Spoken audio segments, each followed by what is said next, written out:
Hello mga sangkay! Welcome back to my channel. Ngayong araw na ito gagawa ko ng reaction video. Hindi ko na muna habaan yung aking intro sa ngayon. Pag-usapan natin. Meron akong gagawa ng reaction ngayon. Patungkol dito sa live ni Ruel. Nilinaw niya yung lahat. Nung nakarang araw nagkaroon ng kaguluhan patungkol sa pagka-hospital ni Kuya Brooks. Yung patungkol sa live ni Ruel, yung sa kanyang kubo na yung issue na di umano na bawal na pumunta sa sa kubo niya. So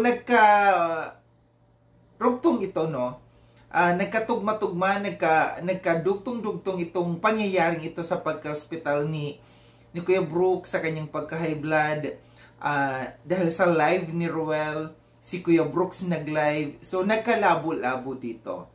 So, ngayon, ipinaliwanag ni Ruel yung pangyayaring ito. And dito natin malalaman, na meron palang isang tao ang pinag-ugatan ng lahat ng ito. So, base doon sa live ni Ruel, kahapon, credit dito kay Ruel, dito sa live na ito, meron akong audio clips, iparirinig sa inyo. Then, after natin na mapakinggan, magbibigay ako ng opinion or kuro-kuro patungkol dito. Tara mga sangkay, mga kalingap, pakinggan natin. Mga kalingap, dito po tayo sa ating topic ngayon. May lilinawin lang po. Siyempre, dahil po sa live natin kahapon, hindi ko po in-expect na ganun po magiging resulta po ng mga kalingap. Kasi blind item po yun. Wala pong pinangaranan. Kasi ayaw ko po na ibabash siya, di ba? Ayaw ko ibabash. And syempre, pinapahalagahan ko po yung nagbigay or nag-send sa akin ng tip na yun. Ito yung sinasabi ni Ruel, na yung kanyang live na yun na bawal na pala pumunta sa kubo. Ito yung live niya. Then, nag-react dito si Kuya Brooks.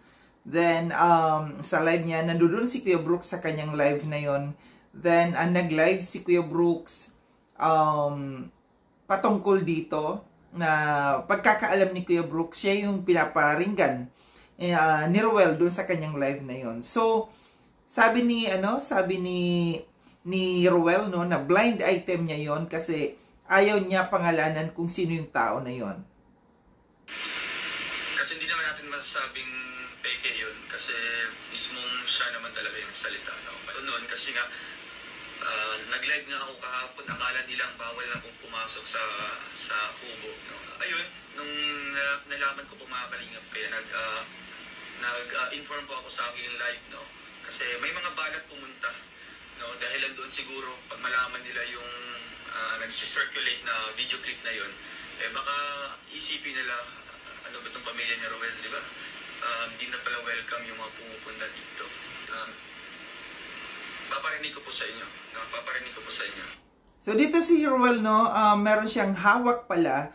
Bago siya mag-live na yun, nang sinasabi niyang bawal na pala pumunta dito sa kubo. Meron na pala si Ruel hawak dito na video clips, Meron na pala siyang clips na hawak dito. And alam niya na kung sino yung tao na yun.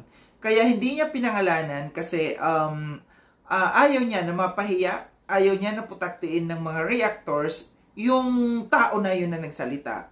Kaso nga lang ang nangyari kasi dito, sa hindi niya pagsasalita, na hindi niya pinangalanan yung tao na yun, yung pamilya niya ang nasira, ang nagkagulo. Si Kuya Brooks at saka si Kuya Awe. Ang nangyari kasi dito, kumbaga inamin ni parang inangkin ni Kuya Brooks, yung hindi naman para sa kanya, na hindi naman sa kanya. So, nagkaroon talaga ng misinterpretation dito, misinterpretation yung kay Kuya Brooks, na inangkin niya, inano niya na siya yung pinapatukuyan na yon. Pero syempre, po kasi ito, yung live ko nito mga kalingap, ay hindi po ito rebuttal, ha? Ito po ay isang paglilinaw po, kung totoo ba o hindi, di ba? At gusto ko pong itatanong po sa kanya kung bakit niya po nasabi, di ba? Anong mga basis po niya, ano po ang basehan po niya, bakit po niya nasabi, and aside from that, bakit po niya nasabi yun, di ba, sa kanyang sarili? Di ba, meron ba siyang personal na galit sa amin or something meron di nagustuhan, di ba? Bakit niya po nasabi yun? Huwag niyo pong isipin na rebuttal po ito doon sa live ni Kalinga pa ni Kuya Brooks. No? Nag-usap na po kami ni Kuya Brooks kanina, tinawagan ko po at thank God, sumagot po siya. No? Nakausap ko na din po si Kuya Bal, no? Nag-kontakan po kami ni Kuya Bal at sinabi ko sa kanya yung lahat talaga nangyari. Maganda, no, na nagkausap na pala ito si Kuya Brooks at saka si Ruel, no. Na-settle na nila. Sana, no, maging okay na yung lahat since na nagkausap na silang dalawa. Na mali yung interpretasyon na yun ni Kuya Brooks and sabi nga niya, paliwanag na rin niya kay Kuya Val kasi alam naman natin, no, na wala si Kuya Val ngayon sa diet. Nasa Cebu si na Kuya Val. So, nakakataon talaga, no, na nagkakaroon ng problema once na nasa labas or wala sa diet si Kuya Val. Yung mga nangyari talaga. At ito lang po, gusto ko lang din pong itatanong din po dito sa nagsabi, no? Kung bakit po, ayan. Salamat na buksan ko din. Ano, magandang gabi. Hello. Ano yung pala ating Gikas na lang ba yun? Kasi alam din yung yung Gikas, send mo na lang yung yung number. Tapos pala hindi ko na yun agad. Hindi ko naman din alam kung saan ko dadalhin. Kaya na naman din naman binabawal na pagkat magpunta ng kilano sa Biawi. Ayun po, no? Malinaw, no? Malinaw na yung tao na yun na nagsasalita. Kausap niya si Malo de los Santos. Parang pinag-uusapan nila patungkol sa pera. Kasi binabanggit yung GCash. And nabanggit niya dito, no? Malinaw na malinaw yung kanyang pagkabanggit na bawal na pumunta kina Kuya Awe, no? Ito yun. Ito yung naging dahilan, no, ng lahat. Nagkagulo yung lahat. Ito yung tanong din ni Ruel, no? Ito yung tanong sa kanya ni Ruel. Na pinagbabawal, di ba? Pinagbabawal po na pumunta kina Kuya Awe. So it means dito sa Kubo po.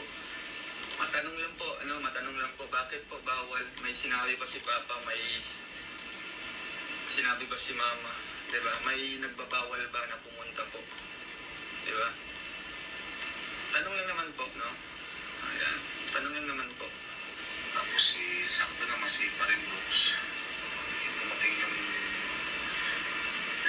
bayaran niya sa pero may parating naman daw siya ngayon,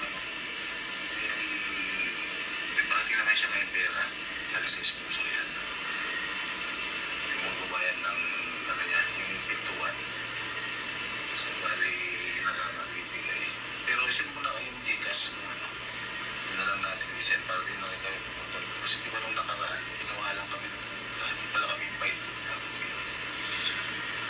Hindi pala kami invite nung nakaraan. Kaya nagpunta kami. Si Brooks lang pala imbitado. Si Brooks naman sinama kami. Kaya pala sabi lang, hindi ko alam. Hindi po niya po alam. Grabe, no? Pera yung pinag-uusapan, then napunta doon sa yung sa parang may party, no? Sabi di Ruel dito, ito yung sa birthday ni Jan Jan, no? Na sinabi mayroong ang base dito sa no, sa pananalita nitong tao na ito, paninira, no, sinisiraan niya dito sa kay, hindi ko alam kung sa kay Malo niya sinisiraan or nagkukwento lang siya dito sa kay Malo patungkol sa pagpunta nila doon na hindi sila invited. Ang invited lang naman pala daw si Kuya Brooks. Para sa akin, no, opinion ko lang, sana yung mga ganitong bagay dapat ikinukwento sa mga taong trusted. Kung meron ka mang sama ng loob, diretsahin mo yung tao na kung saan meron kang sama ng loob. Hindi yung ipadadaan mo sa ibang tao, ikukwento mo sa ibang tao kasi hindi mo alam, kagaya nito, anong nangyari. No? Nailabas din ng ibang tao. Yun yung masama. Yun yung nagiging masama na ibang tao ang maglalabas ng sama ng loob mo. Di ba? Ayun po, matanong lang po, ano, bakit po niya nasabi yun? No? Nagtaka lang po ako, bakit po? Siyempre, nangyari yan ng birthday ni Jan Jan. No? Andito po sila. Welcome na welcome po ang lahat. Natuwa nga po ako kasi nung pag-vlog ko po, pag-video ko po, ang dami po, daming bisita. Kaya nung nag-speech na po ako, nakakatuwa kasi ang dami pong mga pumunta ng mga bisita. At hindi ko po alam na ganun po, no? Ganun pala ang nangyari. Di ba? Ganun po, may nagbabawal pala. At tinanong ko naman po sila, Papa, wala pong nagbabawal dito. Kahit sino ang pupunta dito. No? Kahit sino po. Pwede mag-vlog dito, kahit sino. Di ba? Kaya ito, pinalabas ko po ngayon kasi syempre, dadagdag at dadagdag na naman itong issue na ito. No? Kung hindi alamin kung saan nagmula, di ba? Kung saan nagsimula. Kasi kahapon, di ba, hindi ko pinangalanan kasi ayaw ko mapahiya, ayaw ko na pagpiestahan ng mga viewers o mga reactors. Kaya nirespeto ko po. No, respeto ko po. Siyempre yung nag-send sa akin. No. Pero nung ito na nangyari na po, no, magkapatid, no, si Papa, si Kuya Brooks, no, dahil doon, medyo unexpected yung nangyari kagabi. No. Kaya ito, gusto kong ilabas, no, yung video clip na ito. Kasi dito nagsimula. No. At gusto ko pong tanungin sa kanya kung bakit po niya nasabi yun. No. Kung meron po siyang rason, meron po siyang masabi po na mga rason na may nagbabawal ba. No. Gusto namin i-correct yun. At alam ko na may pinag-usapan din sila tungkol sa pera. At inutusan pa ako ni Tita Malo na singilin ko daw po, no, dahil doon sa lote. Pero hindi ko po ginawa. Hindi ko po pinuntahan ko siya doon sa kanila. Hinayaan ko po na magbayad, di ba? Hinarang naman po sa akin, wala po yun, di ba? Yung 100K na nawala, no? Hindi nga, ako yung inutusan ang sponsor ng Canada Squad na sisingilin po, no? Sisingilin. Pero hindi ko po ginawa, di ba? Hinayaan ko po na halimbawa, iniisip ko din po na, syempre, may ginagastusan din po, no? Kasi alam ko na kung merong pera, di ba, kung may pera, may sobra, may pambayad. And dito naman po nadagdagan pa po kay Tita Malu de los Santos, di ba, yung pera dun sa lote, na ipantulong po kay Lourdes. Pero hindi ko po kinukulit. No? Dahil po nagbalik yung 100K po, kulang, may naibigay na po, no? May naibigay na po, pero hindi pa totally ulit talaga. So malinaw sa inyo kung sino yung tinutukoy dito na tao, no? Dito yung tao, no, na nag-umpisa ng lahat ng kaguluhan ng ito. Siya yung dahilan kung bakit si Kuya Brooks nasugod. And alam ko, isa siya sa mga nag-live, no, isa siya sa mga nagsugod dito sa kay Kuya Brooks. Marapat lamang na siya yung magsugod sa kay Kuya Brooks kasi sa kanya nanggaling yung lahat ng ito. Ng kaguluhan na ito. Nagmula ang lahat ng ito. Kasi hindi magla-live si Ruel kung hindi dahil dun sa video clips na yon. And inangkin naman ni Kuya Brooks na siya yun, yung pinapatukuyan na yun ni Ruel. Dan nagkagulo, no? Yung magkapatid si Kuya Awe at saka si Kuya Brooks dahil dito. So may perang involved dito yung pinag-uusapan. Alam niyo na kung sino, no? Yung hindi ko na lang babanggitin. Pero alam nyo na kung sino ang tinutukoy dito. At kung sino, kaninong boses yun. No? Yung nasa audio clips. Para sa akin, may issue na naman na pera dito sa kay Maluno. Dahil sa lote ni Lourdes. Ang tanong ko kasi bakit bakit nagtitiwala pa yung mga tao sa kanya na magbigay ng pera. Which is alam naman ng karamihan, no? At isa siya na bumanat noon patungkol dito sa 100,000 na nawala di umano. No? Sabi nga ni Ruel, hindi pa bayad hanggang sa ngayon yung pera na yon na nawala di umano. No?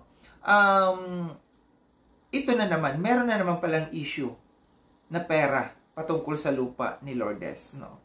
So nagkakaroon ng problema dito sa taong ito na parang mawawalan ka talaga ng tiwala dito, no.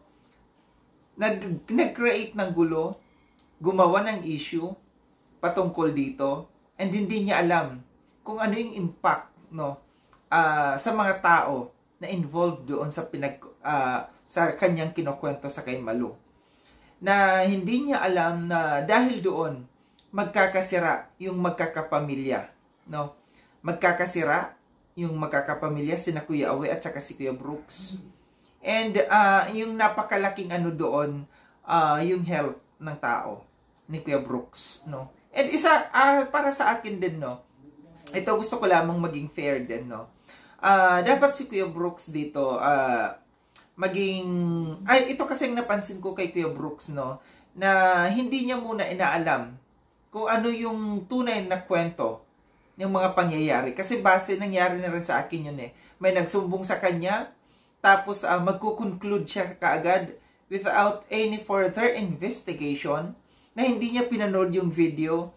Kung ano lang yung sumbong sa kanya, yun din yung kanyang pakikinggan at susugod kaagad. Yun yung mali. Ito yung mali na nakikita ko dito sa kay Kuya Brooks na dapat baguhin, no? Na dapat baguhin dahil nandito tayo sa social media. At siya mismo ang napapahamak sa sarili niya dahil sa galit, sa high blood. Kasi alam natin pagka meron kang sakit sa puso, meron kang high blood, kaagad parang bomba yan na nag-explode kaagad, no? Na ikaw ang maapektuhan. So dapat lessons learned, no, dito sa kay Kuya Brooks, na dapat pakinggan muna, balansihin, pag-aralan, hindi yung susugod ka kaagad. Ganito, ito yung nangyari din na naka-live si Ruel, nandoon ka, hindi mo inalam yung buong kwento. Claim mo kaagad na ikaw yung pinag-uusapan doon, ikaw yung pinapatukuyan doon, nag-live ka rin kaagad. Isa pa na dapat baguhin ni Kuya Brooks, no, para sa akin. Ito, wag ka magagalit, Kuya Brooks, no. Advice lamang ito. Na kung ganito rin lamang, no, na mayroong problema sa pamilya nyo, dapat hindi nila live, no. Or kahit kanino, kasamahan man dito sa social media, dapat hindi kaagad nila live, no. Dapat pinag-uusapan kaagad. Pinag-uusapan direkta, hindi sa live, no. Na ibo-broadcast mo sa mga tao na magkakagulo. Kasi alam mo na maraming susulsul dyan, maraming makikisaw-saw dyan. So dapat, ito yung mga lessons na dapat na matutunan ni Kuya Brooks na matuto na i-handle yung situation, no, na hindi aabot sa kaguluhan. Dito rin sa tao na ito na nasa voice message, no, tingin ko nasisira na siya dito sa Kalingap dahil dito, no. Pera na naman yung problema, tapos issue, gumawa ng issue. Malaking bagay ito, malaking impacto kasi pamilya, matubang na magkapatid yung nasira. Nandiyan ka pa naman, no? Nandiyan ka pa naman sa grupo ni Kuya Brooks, no? Dapat matuto magsekreto kung ano yung dapat isekreto. Alamin kung ito ba ay magdudulot ng kapahamakan or away, di ba? At lalo't lalo na mag-ingat sa mga taong pagsusumbungan, kasi hindi mo alam kung yung tao na yon na pagsusumbungan mo, yun ang magpapahamak sa iyo. Ito na nga yun. Nangyari na nga. So nakakalungkot, no, na ito pala yung kabuuran ng kwento, no. Nagkaroon tayo ng kaliwanagan sa lahat dahil dito sa ipinarinig na ito na voice message ni Ruel, which is good, no. Maganda na inilabas ito ni Ruel para nalinaw ang lahat, no. At para yung si Kuya Brooks at saka si Kuya Awe magkaayos, no, na maging maayos yung magkapatid na ito. So ito lang yung aking reaction patungkol dito sa pangyayaring ito, no, sa kaganapan na nangyaring ito, na nagkaroon tayo ng conclusion, no, kung ano nga ba yung nangyari. Kasi meron pala talagang isang tao ang pinagmulan ng lahat. Muli, maraming salamat mga sangkay no sa panonood. Sa mga hindi pa nakapag-subscribe kay Sangkaylon, subscribe niyo na po ako. click yung notification bell para updated kayo sa lahat ng mga videos na aking gagawin. Like and share tong video na ito mga sangkay. Kita-kits tayo ulit sa susunod na video na aking gagawin. Ingat kayo sa ang dako ng mundo bang kinaroroon. Paalam na mga sangkay, mga kalingap. Paalam.